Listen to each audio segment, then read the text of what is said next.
ನಮಸ್ಕಾರ, ನೀವು ನೋಡ್ತಾ ಇದ್ದೀರಾ ಸ್ಪೀಡ್ ನ್ಯೂಸ್ ಕನ್ನಡ. ನಾನು ಸಂತೋಷ್ ಕಶ್ಯಪ್. ನಾಳೆ 23ನೇ ತಾರೀಕು ತಮಿಳುನಾಡು ಮತ್ತು ವೆಸ್ಟ್ ಬೆಂಗಾಲ್ ಪಶ್ಚಿಮ ಬಂಗಾಳದಲ್ಲಿ ಸಾರ್ವತ್ರಿಕ ವಿಧಾನಸಭಾ ಚುನಾವಣೆ ನಡೆಯಲಿಕ್ಕಿದೆ. ಎಲ್ಲ ತಯಾರಿಯಲ್ಲೂ ಕೂಡ ಪ್ರಾದೇಶಿಕ ಪಕ್ಷಗಳು ಮತ್ತು ರಾಷ್ಟ್ರೀಯ ಪಕ್ಷಗಳಿದ್ದಾವೆ. ಶತಾಯಗತಾಯ ಪಶ್ಚಿಮ ಬಂಗಾಳದಲ್ಲಿ ಮಮತಾ ಬ್ಯಾನರ್ಜಿಯವರನ್ನು ಸೋಲಿಸಿ ಬಿಜೆಪಿ ಅಧಿಕಾರವನ್ನು ಹಿಡಿಯಬೇಕು ಅನ್ನುವಂಥ ಲೆಕ್ಕಾಚಾರದಲ್ಲಿ ಘಟಾನುಘಟಿ ನಾಯಕರು ರ್ಯಾಲಿ ಮಾಡಿದ್ದಾಯಿತು. ಖುದ್ದು ಮೋದಿಯವರು ಪಶ್ಚಿಮ ಬಂಗಾಳದಲ್ಲಿ ಬೇಕಾದಷ್ಟು ರ್ಯಾಲಿ ಮಾಡಿ ವಾಗ್ದಾಳಿಯನ್ನು ನಡೆಸಿ ತಮ್ಮದೇ ತಯಾರಿಯಲ್ಲಿ ಇದ್ದಾರೆ. ಮತ್ತೊಂದೆಡೆ ತಮಿಳುನಾಡು ಬಹಳಷ್ಟು ಚರ್ಚೆ ಆಗಿದ್ದು, ಮೋದಿಯವರು ತಮ್ಮ ಬಣ್ಣವನ್ನೂ ಕೂಡ ಬದಲಿಸಿ ತಮಿಳಿಗರ ಮತವನ್ನು ಸೆಳೆಯುವಂಥ ಕೆಲಸವನ್ನು ಮಾಡಿದ್ರು. ಅವರು ಕೂಡ ತಮ್ಮದೇ ತಯಾರಿಯಲ್ಲಿ. ಯಾಕೆ ಅಂತಂದರೆ ತಮಿಳುನಾಡಿನಲ್ಲಿ ಇಲ್ಲಿಯ ತನಕವೂ ಯಾವುದೂ ಕೂಡ ರಾಷ್ಟ್ರೀಯ ಪಕ್ಷ ಸ್ವತಂತ್ರವಾಗಿ ಗೆದ್ದಿದ್ದಂತಹ ಇತಿಹಾಸವೇ ಇಲ್ಲ. ಅಲ್ಲಿರುವಂಥದ್ದು ಪ್ರಾಬಲ್ಯದಲ್ಲಿ DMK, AIADMK.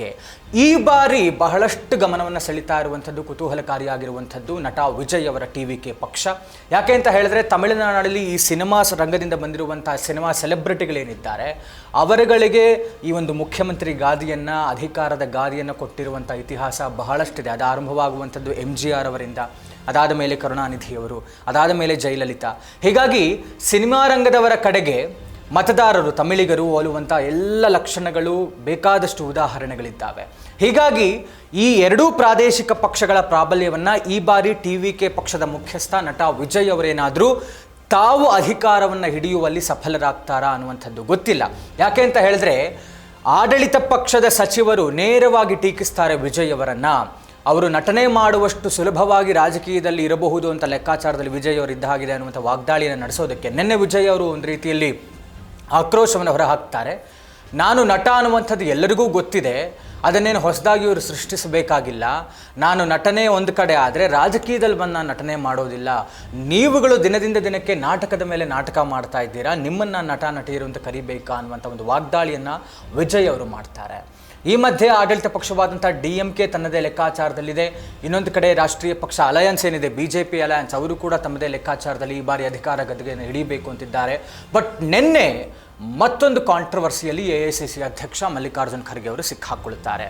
ಇತ್ತೀಚೆಗಷ್ಟೇ ಅಸ್ಸಾಂನ ರ್ಯಾಲಿಯಲ್ಲಿ RSSನ ವಿಷಸರ್ಪ, RSS ಮತ್ತು BJP ಅವರ ವಿಷಸರ್ಪ ಇದ್ದ ಹಾಗೆ ಅವರ ಕಂಡ ಕಡೆಯೇ ಹೊಡೆದು ಹಾಕಿ ಅನ್ನುವಂಥ ವಾಗ್ದಾಳಿಯನ್ನು ಮಲ್ಲಿಕಾರ್ಜುನ ಖರ್ಗೆ ಅವರು ಮಾಡಿ ಒಂದು ಕಾಂಟ್ರವರ್ಸಿಯಲ್ಲಿ ಸಿಕ್ಕಾಕೊಂಡಿದ್ರು. ನಿನ್ನೆ ಚೆನ್ನೈನ ಒಂದು ರ್ಯಾಲಿಯಲ್ಲಿ ಪ್ರಧಾನಿ ಮೋದಿಯವರನ್ನು ಭಯೋತ್ಪಾದಕ, ಟೆರರಿಸ್ಟ್ ಅನ್ನುವಂಥ ರೀತಿಯಲ್ಲಿ ಟೀಕಿಸ್ತಾರೆ ಮಲ್ಲಿಕಾರ್ಜುನ್ ಖರ್ಗೆ ಅವರು.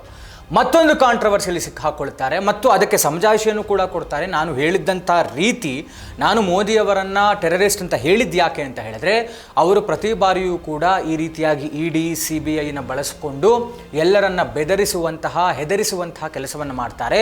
ಹೀಗಾಗಿ ನಾನು ಅವರನ್ನು ಟೆರರಿಸ್ಟ್ ಅಂದೆ ಅನ್ನುವಂಥ ಸಮಜಾಯಿಷಿಯನ್ನು ಮಲ್ಲಿಕಾರ್ಜುನ ಖರ್ಗೆ ಮೋದಿಯವರನ್ನು ಟೆರರಿಸ್ಟ್ ಅಂದ ಕಾರಣಕ್ಕೆ ಕೊಡ್ತಾರೆ. ಇದೆಲ್ಲವನ್ನು ಗಮನಿಸ್ತಾ ಇರುವಂಥ ತಮಿಳುನಾಡಿನ ಮತದಾರರು ಇದೆಲ್ಲಕ್ಕೂ ವರ್ಕೌಟ್ ಆಗುತ್ತಾ ಇವರ ಲೆಕ್ಕಾಚಾರಗಳು, ಸ್ಟ್ರಾಟಜಿಗಳು? ಯಾಕೆಂದರೆ ಇಲ್ಲಿ ತನಕ ರಾಷ್ಟ್ರೀಯ ಪಕ್ಷ ಸ್ವತಂತ್ರವಾಗಿ ಬಂದಿದ್ದಂಥ ಇತಿಹಾಸವೇ ತಮಿಳುನಾಡಿನಲ್ಲಿಲ್ಲ.